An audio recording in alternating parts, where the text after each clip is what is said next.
करण्यात आलेला आहे। देशातलं एक फार मोठं व्यक्तिमत्व आज आपल्यातनं निघून गेलं, ज्याने देशाच्या अर्थव्यवस्थेला एक वेगळी दिशा देऊन देशाचं अर्थकारण सुस्थितीत आणलं होतं।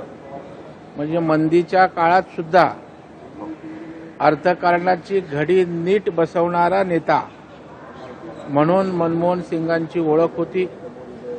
एक अजातशत्रू राजकारणात असताना सुद्धा सर्व पक्षांशी सलोख्याचे संबंध, आपला देश, आपलं काम, देशाचं अर्थकारण या भोवती संपूर्ण आयुष्य त्यांनी वेचलं आणि देशभक्तीच्या भावनेतनं त्यांनी या ठिकाणी काम केलं आणि एक मोठा नेता आपल्या देशातला।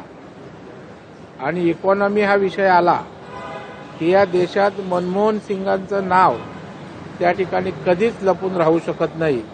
एवढं मोठं योगदान आपल्या देशाच्या अर्थव्यवस्थेमध्ये त्यांचं होतं। त्यांनी अर्थमंत्री म्हणून, पंतप्रधान म्हणून त्या ठिकाणी केलेली कामगिरी या ठिकाणी निश्चितच चिरंतन लक्षात राहील अशा प्रकारची आहे। मी त्यांच्या त्या ठिकाणी भावपूर्ण त्यांना आदरांजली अर्पित करतो।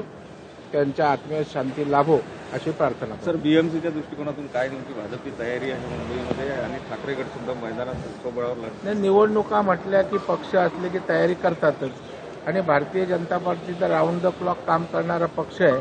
त्यामुळे ताकदीनं महापालिका लढू, जिंकू। लोकशाही मराठी ऐका, पहा, जागरूक रहा।